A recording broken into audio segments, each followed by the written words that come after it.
श्री सुखदेव जी को प्रदान की। शुकाचार्य जी ने यही भागवत की कथा परीक्षित जी को सुनाई, जिन परीक्षित जी को 7 दिन में मरने का श्राप लगा है। पूछा गया कि ऐसा क्या किया परीक्षित ने जिसके कारण उन्हें 7 दिन में मरने का श्राप लगा। कुछ प्रसंग महाभारत का यहां सुनाया गया।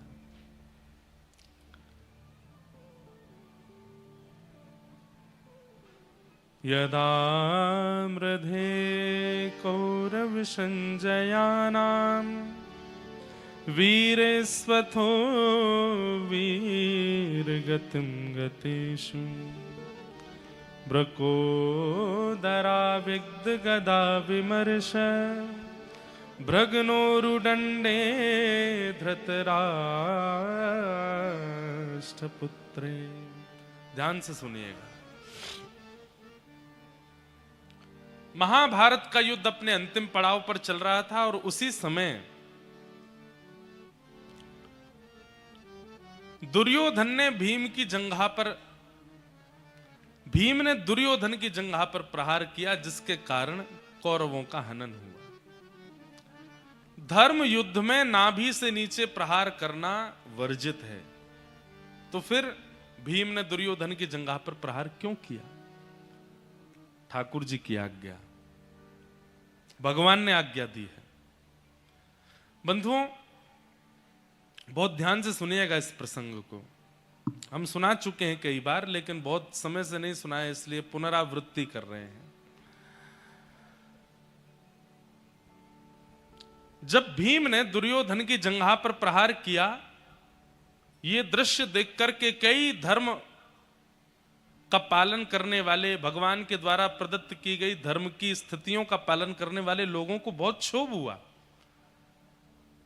वे ये तक भूल गए कि भगवान इस पक्ष में हैं, अगर इस पक्ष की विजय धर्म के विरुद्ध जाके हो रही है तो होने दो। नहीं, धर्म जब कहता है कि धर्म युद्ध में नाभि से नीचे प्रहार करना वर्जित है, तो फिर इस युद्ध में नाभि से नीचे प्रहार क्यों किया? और वो भी भगवान ने आज्ञा दे करके। कथा आप सब लोगों को संभवतः पता है कि दुर्योधन का सर्वांगीण अंग जो है वो लोहे के समान है, केवल उसकी जंघा ही रह गई है। उसमें भी भगवान ही कारण बने थे, क्योंकि जब दुर्योधन को माताजी ने निर्वस्त्र रात्रि में आने के लिए कहा ताकि वो अपने नेत्रों से उसको देख करके अपनी संपूर्ण ऊर्जा से उसको लोहे का बना दें, गांधारी ने, तब भगवान ने ही बीच में आकर के एक केले का पत्ता दिया। बोले कि अरे, मां के सामने निर्वस्त्र नहीं जाना चाहिए, कम से कम कौपीन पहन के तो जाओ, कौपीन नहीं है तो केले के पत्ते से ढक के जाओ। तब दुर्योधन ने भगवान की बात मान के केले का पत्ता लगा लिया, तो सर्वांगीण अंग तो लोहे का हुआ, लेकिन केवल कटी भाग जो है वो रह गया। तब भगवान ने आज्ञा की, भीम ये कैसे भी नहीं मरेगा, नहीं तो भीम की प्रचंड गदा यदि किसी के मस्तिष्क का स्पर्श कर ले और उसका सिर भेदन ना हो। घुमा घुमा कर बोले दुर्योधन ने भीम ने दुर्योधन की जंघा पर प्रहार किया, और आप आश्चर्य करेंगे, आपके भैया कृष्ण की आज्ञा से किया। ये बात सुनते ही बलराम जी को क्रोध आया। अधर्म करते हुए जीते पांडव, और वो भी कृष्ण को संग रखते हुए उन्होंने अधर्म किया। मैं ये सहन नहीं करूंगा। तुरंत बलराम जी ने अपने हल मूसल उठाए और सीधे दौड़े कुरुक्षेत्र की ओर। यहां सब पांडव जश्न मना रहे थे अपनी विजय का। इतने में ही देखा पृथ्वी कंपायमान हो रही है। पांडवों ने कहा, भगवान ये भूकंप जैसी स्थिति बन रही है, क्या हुआ? बोले ये प्राकृतिक भूकंप नहीं है,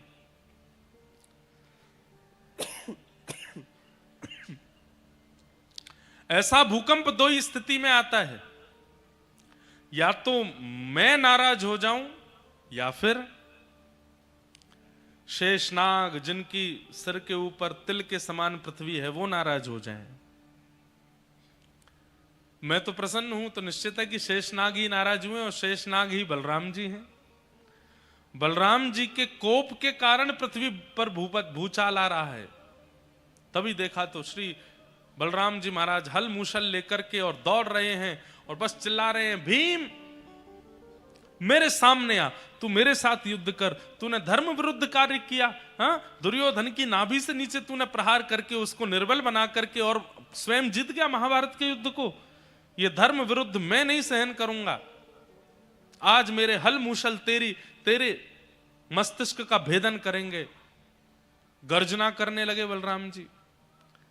तभी भगवान बोले, भीम तुम खड़े रहो, आने दो बलराम जी को, हम देख लेंगे क्या करना है, कैसे करना है।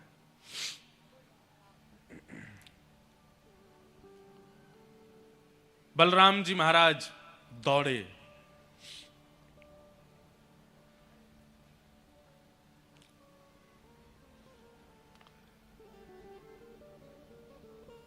भीम खड़े हैं, थर थर कांप रहे हैं। बलराम जी दौड़ करके आ रहे हैं अपने हल मूसल दिखाते हुए। तभी ठाकुर जी ने एक योजना बनाई और भीम के सामने खड़े होकर के भगवान ने दंडवत प्रणाम किया बलराम जी को।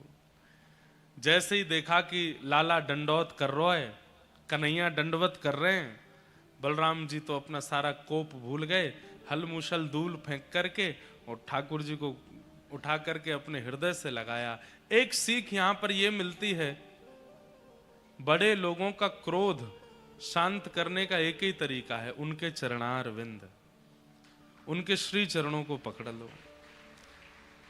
हम आपसे निवेदन करते हुए कहते हैं, कितने भी क्रोध में क्यों ना हूं, यदि आप उनके चरण स्पर्श कर लेंगे, चरणों का आलिंगन कर लेंगे, चरणों में लेट जाएंगे, अगर उनका स्वाभाविक क्रोध होगा तो वो शांत हो जाएंगे। और कहीं ईर्ष्या में भर करके, मद में भर करके कोई व्यक्ति क्रोध कर रहा हो और आप उसके चरण पकड़ रहे हैं, फिर भी वो अपना क्रोध शांत ना करे, तो समझ जाना कि इस व्यक्ति का क्रोध इसका नाश करेगा।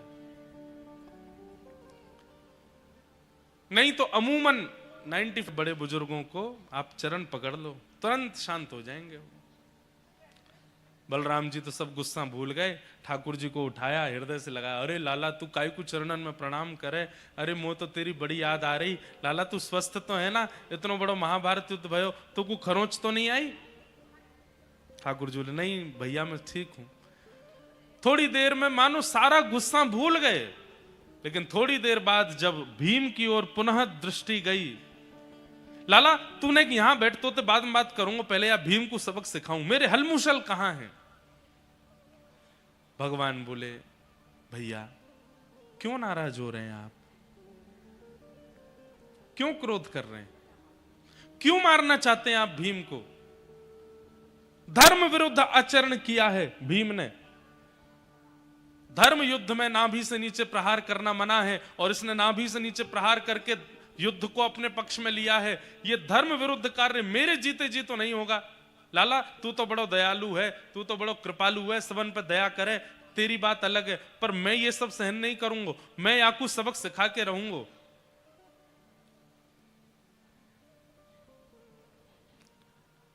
ठाकुर जी बोले, नाभि से नीचे प्रहार करना अधर्म है,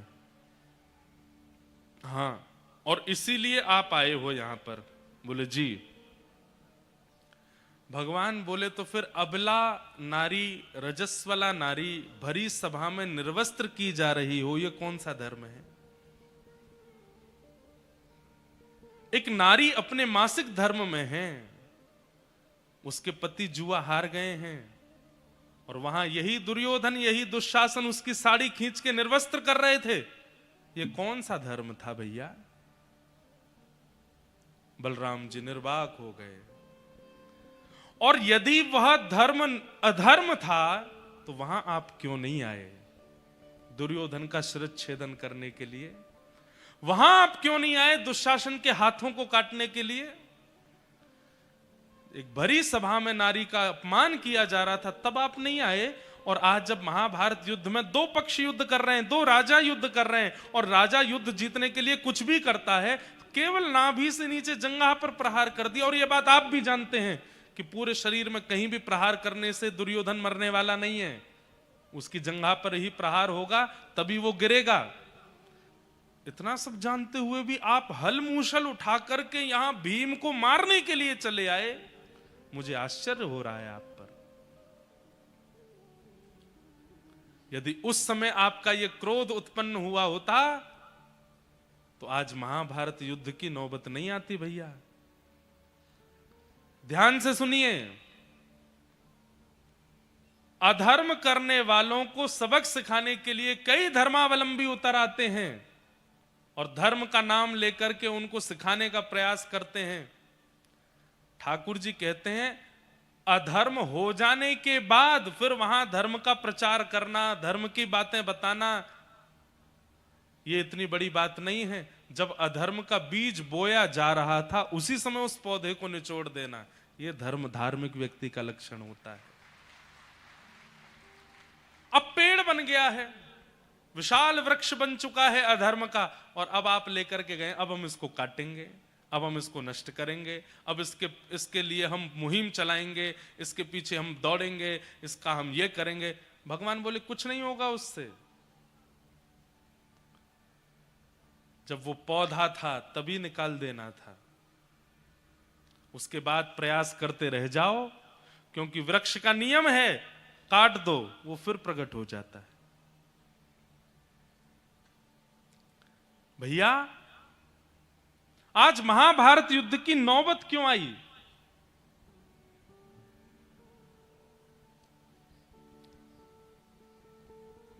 क्योंकि उस समय दुर्योधन दुशासन बच गए, जिस समय इन लोगों ने अधर्म किया।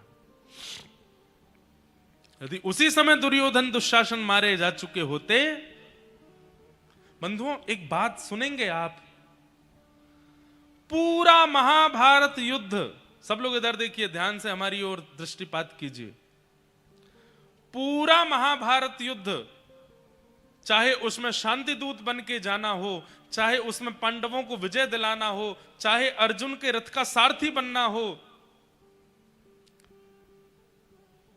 जो कुछ भी भगवान ने किया सबके पीछे एक ही बात थी, द्रौपदी का चीरहरण। ठाकुर जी उसको सह नहीं पाए। आगे प्रसंग आएगा, भीष्म पितामह भगवान से कहते हैं, भीष्म पितामह कहते हैं मुझसे बड़े पापी दुर्योधन, मुझसे बड़े पापी दुशासन, मुझसे बड़े पापी कृपाचार्य आदि सब लोग, पर उनको आपने एक बाण मारा, उनको आपने एक गदा मारी, और मेरे जैसा धार्मिक व्यक्ति जिसने अपने 100 जन्मों में कोई पाप नहीं किया, बाल ब्रह्मचारी, ब्रह्मचर्य का पालन करके जीवन निर्वहन करने वाला, मैं सत्यवादी, मैं सद्मार्ग पर चलने वाला भीष्म पितामह, मुझे आपने असंख्य बाण मार दिए।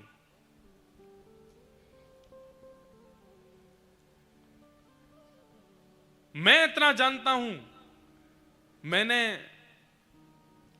विवाह नहीं किया, जब कभी भी स्त्रियों का दर्शन किया तो उनके प्रति मातृभाव या बहन भाव ही रखा, और स्त्रियों की प्रति दूरदृष्टि रखने वाला वो दुर्योधन, उसको आपने इतनी दर्द भरी मृत्यु नहीं दी जितनी दर्द भरी मृत्यु मुझे दी है। कारण क्या है नाथ? 100 जन्मों में मैंने पाप नहीं किया, फिर भी इतना कष्टदायी मृत्यु मुझे क्यों हो रही है? भगवान उत्तर देते हुए कहते हैं, पाप करने वाला पापी होता है, पर पाप होते हुए देखने वाला महापापी होता है। कोई पाप कर रहा है और आप उस पाप को रोकने की सामर्थ्य होते हुए भी खड़े खड़े केवल देख रहे हो, ठाकुर जी कहते हैं उससे दुगना बड़ा पाप आपका है, क्योंकि आप सामर्थ्य होते हुए भी मुंह पर चुप्पी लगाए बैठे हो।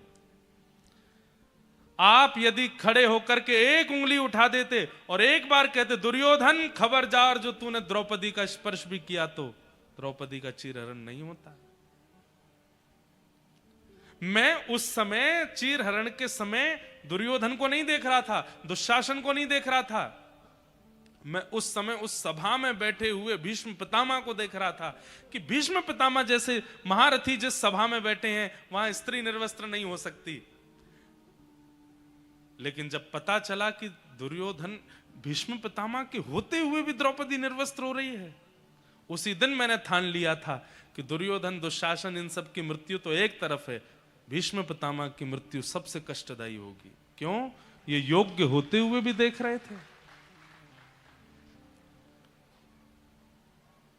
धर्म की परिभाषा है क्या हम जानते ही नहीं हैं, बस क्योंकि ट्रेंड में चल रहा है इसलिए सब आगे आ जाते हैं।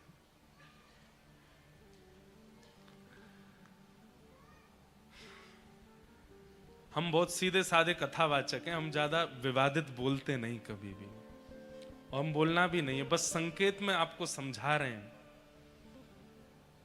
धार्मिक बन जाना बहुत बड़ी बात नहीं होती, धर्म के लिए कदम उठाना भी बहुत बड़ी बात नहीं होती, अंदरूनी रूप से अधर्म को जन्म ही ना लेने देना यह बड़ी बात होती है, अधर्म को होने ही ना देना।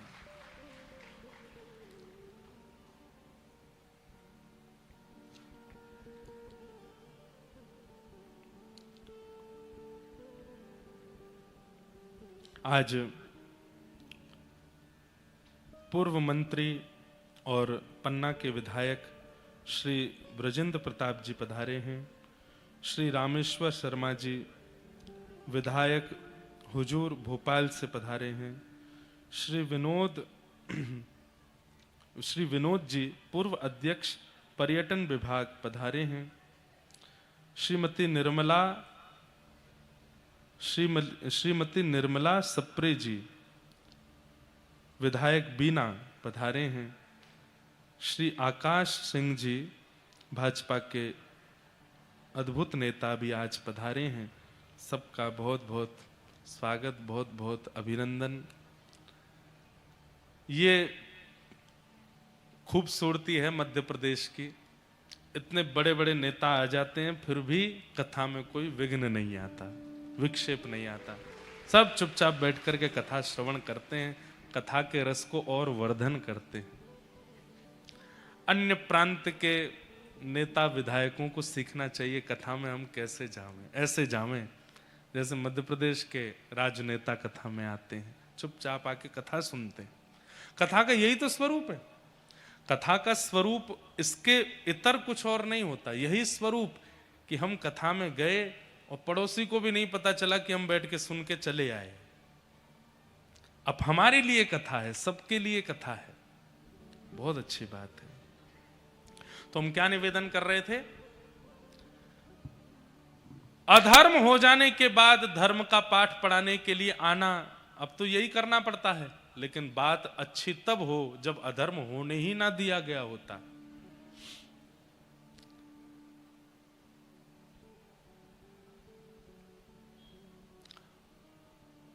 भैया आप भीम को मारने के लिए आए, मैं आपको भीम को आपके हवाले कर देता, लेकिन कब?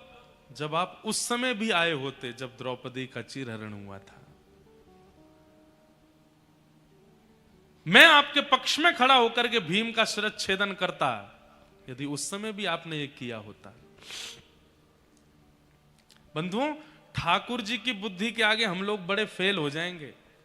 कभी अगर हम लोगों को मृत्यु के बाद तो भगवान के सामने निर्णय होगा ना, नर्क जाना है, स्वर्ग जाना है, कहां जाना है, उस समय ठाकुर जी फिर सारी गिनतियां करवाएंगे।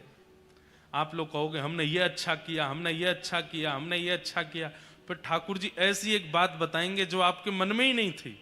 तुमने ये भी तो किया था, ये क्यों भूल रहे हो?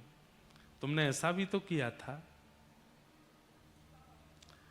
तो ठाकुर जी कहां कौन सी बात अपने मन में रख के बैठे हैं कोई पता नहीं है। इसीलिए सूरदास जी महाराज ठाकुर जी से कहते हैं, हरि जी मोरे अब गुण चित ना धरो, हरि जी मोरे अब गुण चित ना धरो।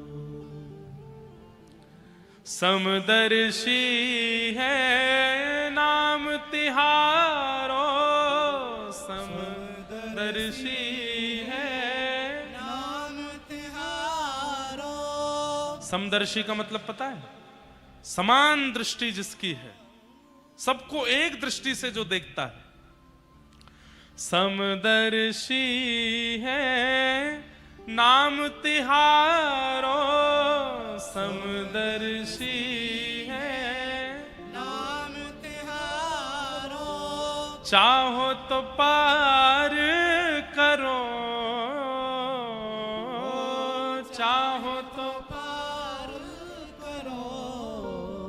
हरि जी मोरे अब गुण चित ना धरो, हरि जी मोरे अब गुण चित।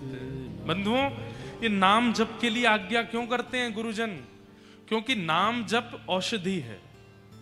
कई इतने दुर्गुण हमारे और कई ऐसी क्रियाएं हम करे बैठे हैं जो हम करके भूल गए हैं, पर ठाकुर जी नहीं भूलते। ठाकुर जी को सब पता होता है। इसलिए इतना नाम जप किया, इतना नाम जप किया, इतना नाम जप से ठाकुर जी मिलेंगे बाद की बात है। पहले जो आपका किया धरा है उसका हिसाब बराबर होता है नाम जप से। जो आप करे बैठे हो और इस जन्म में नहीं कितने जन्मों में करे बैठे हो, पहले उनका समाधान करता है नाम जप। नाम जाकर के पहले उनको समाप्त करता है, उनको नष्ट करता है। उसके बाद जब वो पूर्व का सारा नष्ट हो जाता है तब जाकर के नाम जप भगवत प्राप्ति के लिए होना प्रारंभ होता है। कई लोग एक साल में ही रोने लगते हैं, ठाकुर जी नहीं मिल रहे, हम तो इतने दिन से रज लगा रहे हैं, इतने दिन से नाम जप कर रहे हैं, कथा सुन रहे हैं, एक साल हो गया अभी ठाकुर जी मिल। अरे एक साल में? आज ही एक बात सुबह कही, हम कथा में एक बात कहते हैं, आज यहां पर कथा सुनने वाले लोग अपनी आयु देखिए, कितनी आयु है आपकी? कोई 18 साल का है, कोई 25 साल का है, कोई 30 साल का है, कोई 50 साल का है, कोई 60 साल का है। और कथा सुनने के बाद में इच्छा हो गई कि अब ठाकुर जी हमको मिलें। भाई 18 साल दुनिया को दे के देख ली, अब 18 साल ठाकुर जी को भी तो दो। 25 साल पूरी दुनिया के विषय भोगों को दे के देख लिया, अब जरा 25 साल नाम को देके तो देखो। हम दुनिया को इतना दे चुके हैं तो फिर नाम को एक साल में ही क्यों फल चाहते हैं? नाम अंदरूनी रूप से क्या कर रहा है आपको नहीं पता। आपके कितने कितने हिसाब पेंडिंग पड़े हैं, कितना कर्जा चढ़ा है आपके ऊपर पापों का। नाम पहले उनको नष्ट करेगा, और जब नष्ट हो जाएंगे तब आपका नाम जब भगवत प्राप्ति कराएगा। तो आज जिस समय आप पहली बार वृंदावन गए, जिस समय आप पहली बार कथा में आए, जिस समय आप पहली बार आचार्यों के चरणों में गए, उस दिन अपनी आयु पूछिए कितने साल के हो। पहली बार वृंदावन 18 साल की उम्र में गए, तो अब 18 साल वृंदावन को देके देखिए, तब ठाकुर जी कृपा करेंगे। और ये समान तो होना ही नहीं चाहिए। 18 संसार को दिए तो 18 नहीं, एक साल ज्यादा दो, ठाकुर जी को थोड़ा बढ़ा के दो, फिर देखिएगा क्या कृपा होती है, क्या अनुभव होता है। हम लोग बड़े विचित्र हैं।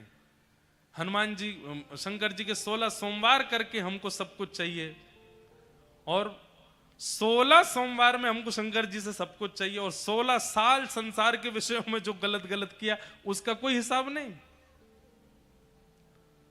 एक तरफ 16 साल हैं और एक तरफ केवल 16 सोमवार हैं। शंकर जी कहेंगे भाई थोड़ा मैथमेटिक्स पढ़ के आ, गणित अपनी अच्छी करके आ। एक साल में 365 दिन होते हैं, 16 साल तेने इतने गलत काम किए और मुझसे 16 दिन में ही तू खुश होना चाहता है। वो तो भोले बाबा हैं बेचारे, हो तो वो 2 दिन में ही खुश जाते हैं। लेकिन आप लोग विचार करके देखो कि हम ठाकुर जी को देते कितना समय है। इसलिए हमारे कौन से कर्म ठाकुर जी को याद रहते हैं, इसलिए नाम जप करो। उस नाम जप से क्या होगा, वो मिट जाएगा, ठाकुर जी की स्मृति से चला जाएगा। फिर ठाकुर जी हमको उस गलती के आधार पर दंडित नहीं करेंगे। ठाकुर जी दंडित करते नहीं है, भयभीत होने की आवश्यकता नहीं, पर फिर भी नाम जप करके अपने उस कृत्य को नष्ट करो। हरि जी मोरे अब गुण चित ना धरो, हरि जी मोरे अब गुण चित ना धरो। इतने सुंदर सुंदर पद हैं हमारे आचार्यों के, इनमें सारा सार भरा है। सूरदास जी का पद है,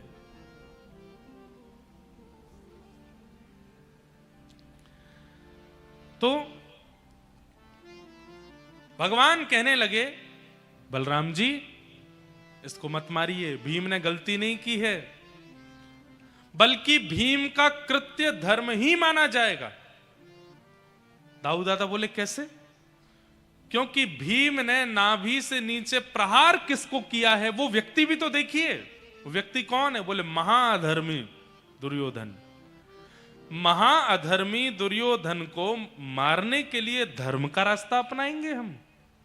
अधर्मियों को मारने के लिए तो अधर्म का ही रास्ता अपनाया जाएगा, वही धर्म कहलाएगा।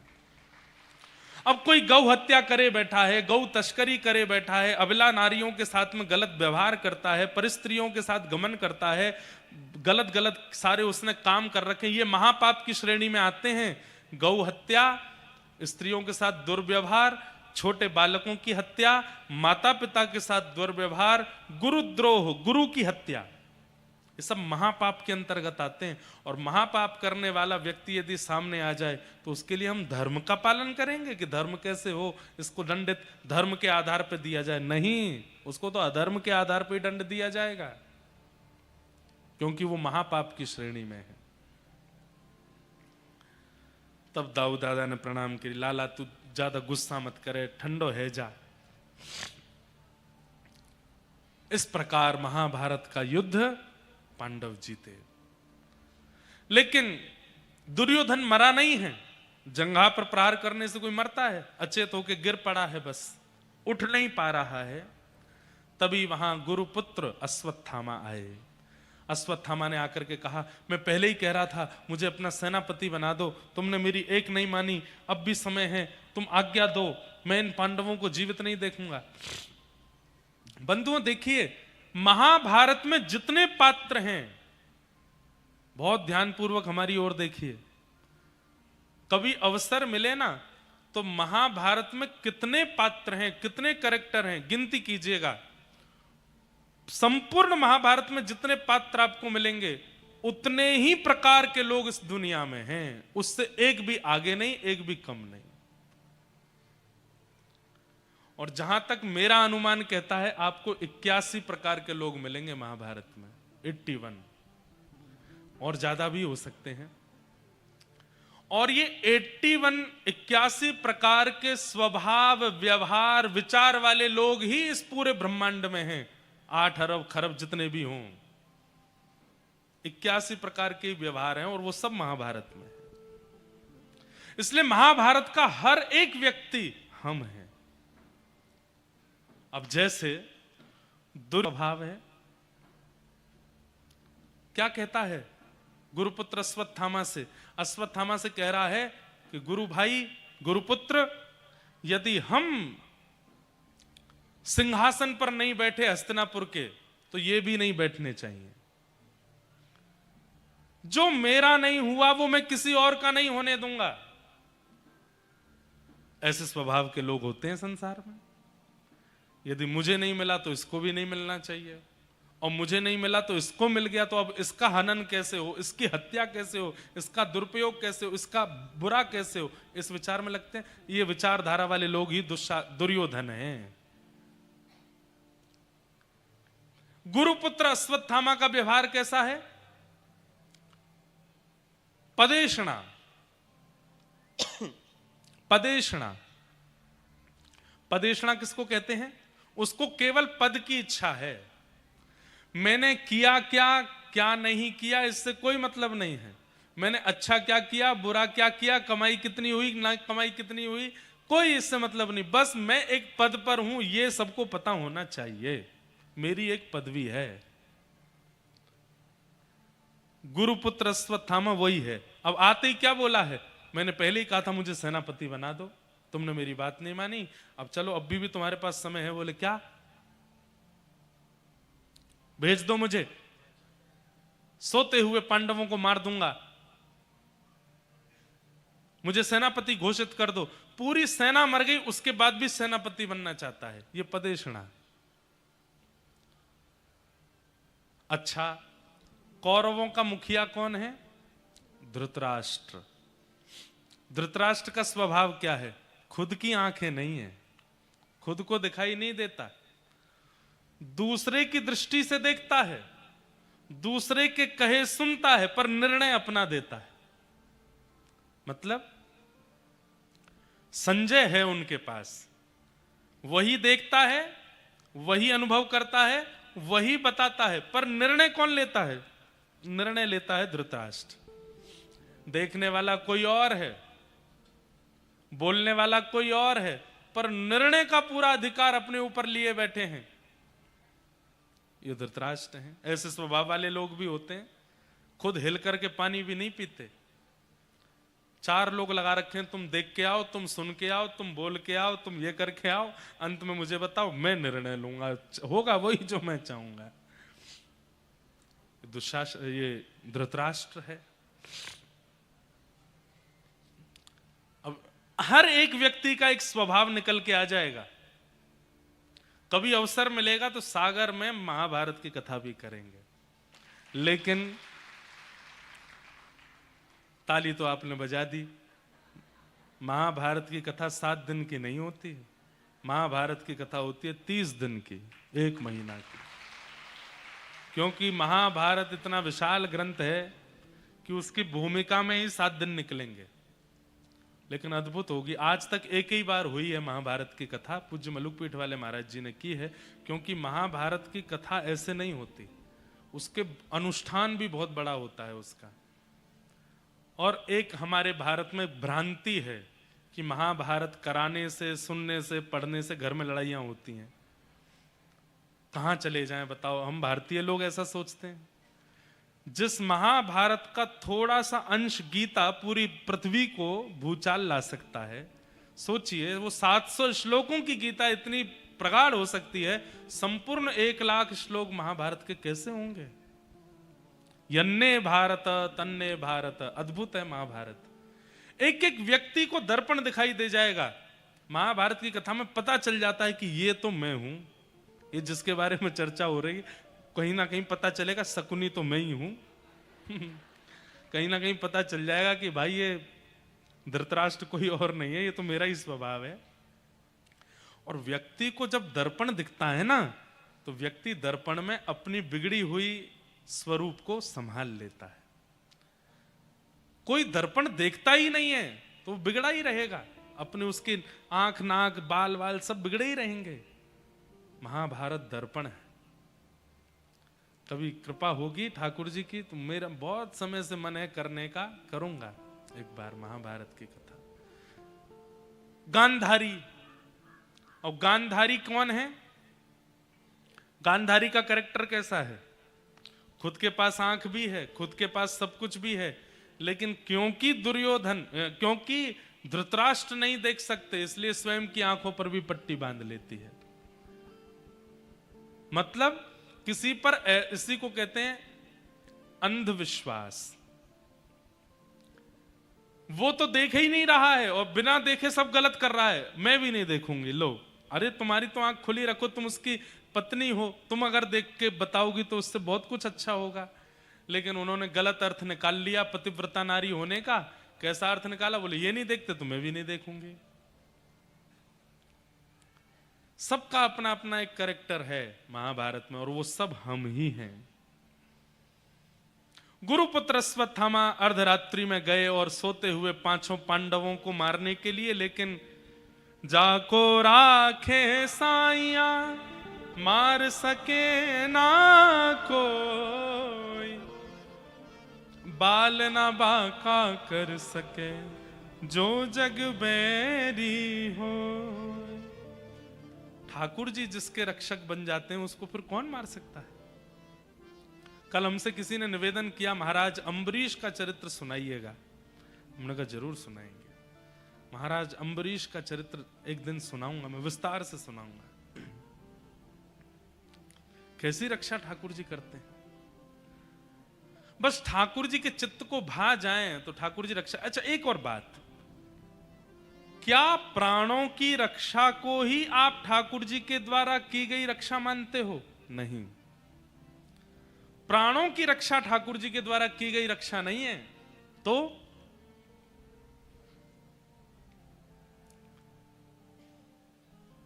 सामने आपके काम को विचलित करने वाली परिस्थिति प्रकट हो गई, परिस्थिति भी प्रकट हो गई, समय भी प्रकट हो गया और अनुकूलता भी हो गई कि आप इस काम को कर सकते हो। लेकिन आप जानते हैं मनी मन कि ये पाप तो है, लेकिन कोई देख नहीं रहा है, अगर मैं चाहूं तो कर सकता हूं। लेकिन उसी समय आपने अपने मन की बात सुन करके अपने आप को उस स्थिति से निकाल दिया और उस क्रिया को नहीं किया, तब मानो ठाकुर जी ने आपकी रक्षा की। हमारी बात समझ में आई? परिस्थिति प्रकट हुई है, अनुकूलता प्रकट हुई है, समय प्रकट हुआ है, कोई देखने वाला भी नहीं है और